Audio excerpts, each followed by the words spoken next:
Hi there, everyone. Karen Oakham here with Max, my co-producer. Max, you want to say hi before we get started on talking about our great guest today, Adam Schiff? Well, Karen, as always, it's a pleasure being here today, being joined by Adam. I feel like there's not many people more qualified in this world to speak about the state of our country, where it's been, and where it's headed. So I'm incredibly interested in hearing Adam's thoughts. I'm going to pass it off back to you, Karen. I'm very excited about hearing Adam's thoughts too. I mean, we're just coming days off of what appears to be the final January 6th committee hearing where Adam sits and spoke during this hearing about what happened with the Secret Service and the FBI. And I am going to ask him about holding Trump accountable. This is all very frightening. As you know, our race to the midterms series here is all about being terrified about losing our democracy. So I'm asking Adam in particular because so many of us are dispirited and feel that we've been taken for granted. And just because we're dispirited at the moment doesn't mean that we shouldn't show up. I also want to take note of his book. This is based on his conclusion, his final remarks during the impeachment proceedings. You may have forgotten he was an impeachment manager. America believes in a thing called truth. She does not believe we are entitled to our own alternate facts. She recoils at those who spread pernicious falsehoods. To her, truth matters. There is nothing more corrosive to a democracy than the idea that there is no truth. America also believes there is a difference between right and wrong, and right matters here. But there is more. Truth matters, right matters, but so does decency. Decency matters. When the president smears a patriotic public servant like Marie Yovanovitch in pursuit of a corrupt aim, we recoil. When the president mocks the disabled, a war hero who is a prisoner of war, or a Gold Star father, we are appalled. Because decency matters here. And when the president tries to coerce an ally to help him cheat in our elections and then covers it up, we must say enough. Enough. He has betrayed our national security, and he will do so again. He has compromised our elections, and he will do so again. You will not change him. You cannot constrain him. He is who he is. Truth matters little to him. What's right matters even less, and decency matters not at all. I do not ask you to convict him because truth or right or decency matters nothing to him, but because we have proven our case and it matters to you. Truth matters to you. Right matters to you. You are decent. He is not who you are. So without further ado, we're going to cut to the interview with Representative Adam Schiff. Adam, thank you so much for joining us. I really appreciate it. And I know you're off at a fundraiser, so thank you for your time. As a matter of fact, what this whole show is about, it's called the Race to the Midterms, because I'm very, very nervous that our LGBTQ people are feeling so dispirited. Look at what happened with the LA City Council and the homophobic as well as racist remarks, and kind of feeling overlooked, to tell you the truth. But you have great credibility with the LGBTQ people, so I'm hoping that you can tell us what's going on, coming right off the January 6th committee hearings, and thank you very much for that, and why these midterms really are so very important. Well, Karen, it's wonderful to join you, and thank you for having me on. And thank you, too, for the extraordinary job you've done for so many years now to keep the community well informed of what's going on politically in our region and in the country as a whole. So wonderful to see you. And you talked about the final sprint, the race to the midterms. I literally feel like I've been running around. I'm coming to you today from a room at an event for Jay Chen, one of our wonderful candidates in Orange County. And I was in Cincinnati this morning and in Illinois the day before, and at our hearing a few hours before that. And it really does feel like a race. There is so much at stake in the midterms. And, I would say first and foremost that it's no exaggeration to say that our democracy is on the ballot. Had Kevin McCarthy been the speaker in 2020, he would have overturned the results of the election. Indeed, he tried, but lacked the votes. And someone that irresponsible, whose oath of office means so little, cannot be allowed to go near the speaker's office. And sadly, in the year and a half, 2 years that have passed since January 6th, our democracy has become more vulnerable, not less, because the former president and his enablers have run with this big lie around the country, used it to usher in a new generation of Jim Crow laws, and made our democracy even more vulnerable. But in terms of the LGBTQ community in particular, there's a real danger with this Supreme Court decision that if the Congress doesn't act to codify people's rights, that they will follow the guidance of Justice Thomas in his dissent in the Dobbs case and do away with marriage equality, among other rights. And so many states, just like with abortion, have these trigger laws where if the Supreme Court decides that there's no right to marriage equality in the Constitution, to unwrite that right, then states will immediately repeal marriage protections and put lots of families at risk. And finally, Karen, I'll just say, as you well know, there has been this just disgraceful surge of anti-LGBTQ legislation, particularly targeting the trans community all over the country, at the state level particularly, but we can expect it at the federal level as well if Democrats don't hold the Congress.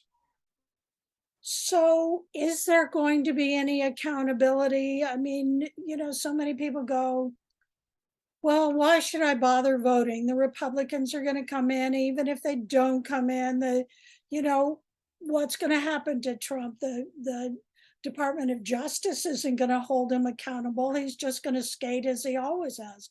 I mean, there's this real depression around possible lack of accountability here. And, there's a cascading effect to what's the point? And, democracy will die if people don't believe in it. Well, that's absolutely right. There is a real danger that people start to lose faith in our democracy if it appears that one person or others are above the law somehow. And it's very important that the Justice Department, in particular, live up to the commitment that the Attorney General, Merrick Garland, made early on, that everyone would be the same before the law. And I have expressed very publicly my frustration with the department that has been so slow to investigate what we've been investigating in Congress with the January 6th committee. Some months ago, they came to us and asked us for all our files. And my reaction was, why don't you have your own darn files? What have you been doing? And, certainly they've been prosecuting the people that broke into the Capitol that day. But there were multiple lines of effort to overturn the election, each of which is worthy of their investigation as it has been of ours. And many of those lines of effort, really all of them, were led by Donald Trump. And, while I appreciate the vigor they brought to the investigation of the president's mishandling of classified information at Mar-a-Lago, which is important, the incitement of an insurrection is even more important, and that deserves the same level of urgency. The Secret Service learned during an FBI briefing that right-wing groups were establishing armed quick reaction forces readying to deploy for January 6th. Multiple users online were targeting members of Congress, instructing others to march into the chambers on January 6th and make sure they know who to fear. Their plan is to literally kill people. Please take this tip seriously and investigate further. The Secret Service text messages from this period were erased in the days and months following the attack on the Capitol, even though documents and materials related to January 6th had already been requested by the Department of Justice and Congress. Some members of the crowd are wearing ballistic helmets, body armor, carrying radio equipment, and military-grade backpacks. Possible armed individuals, one with a Glock, one with a rifle. Possible man with a gun reported. Individual had an assault rifle on his person. Vice President Pence would be, quote, a dead man walking if he doesn't do the right thing. Despite this, certain White House and Secret Service witnesses previously testified that they had received no intelligence about violence that could have potentially threatened any of the protectees on January 6th, including the Vice President. Evidence strongly suggests that this testimony is not credible.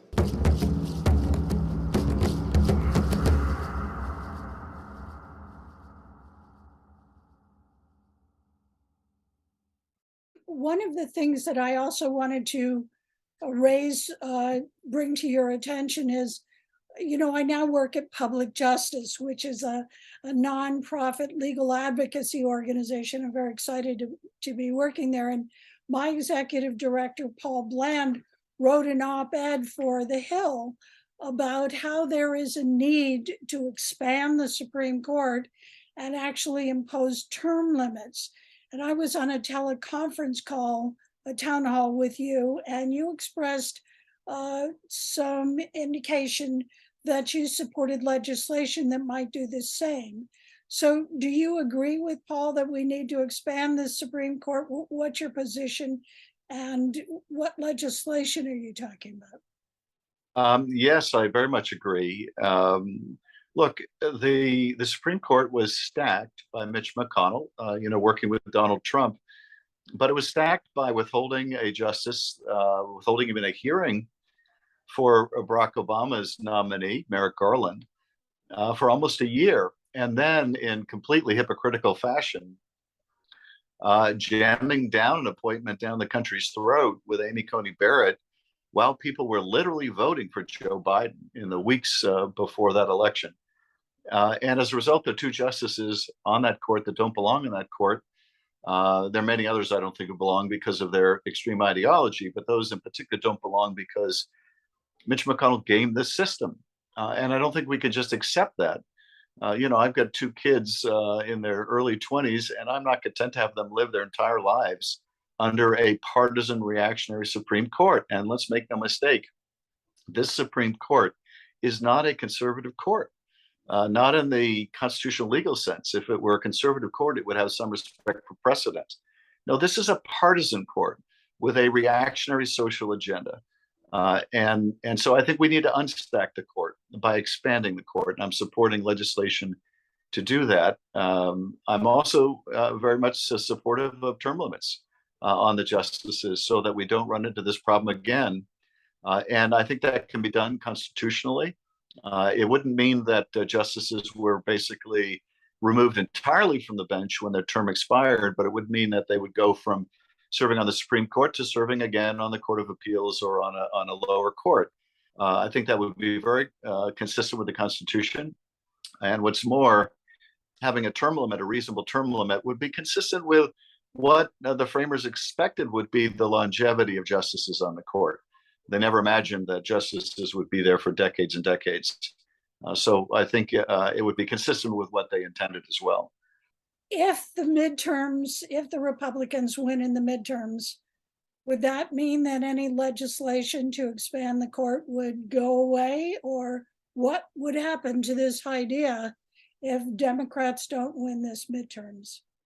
Well, yes, if the Republicans take over either House or Senate, it means there's no chance whatsoever of expanding the court. And more serious still, it means that they will legislate in ways that are antithetical to people's rights. Now, for the next 2 years, we would still have Joe Biden in a position to veto hostile legislation. But should the Supreme Court decide that marriage equality can go by the wayside the way they did reproductive freedom, then we would be powerless to protect people through legislation in Congress.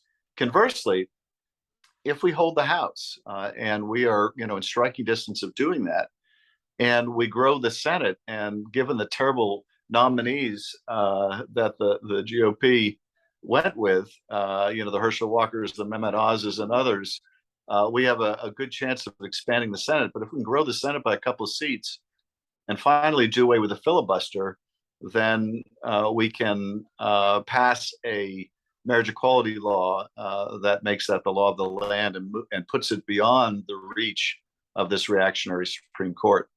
Thank you very much. I really appreciate it. Do you want to say anything like in closing?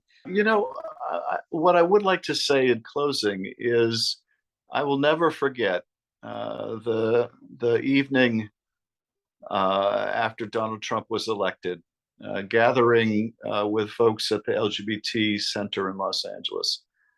Just the profound concern about the future that people felt, the fear people felt that night. And I felt then, as I feel now, that we will get through this. We're going through a terrible period in our history, and sometimes when you're in crisis, as I think our country is in crisis, it's hard to see how it will end. Sometimes it's hard to see even if it will end, but this too shall pass.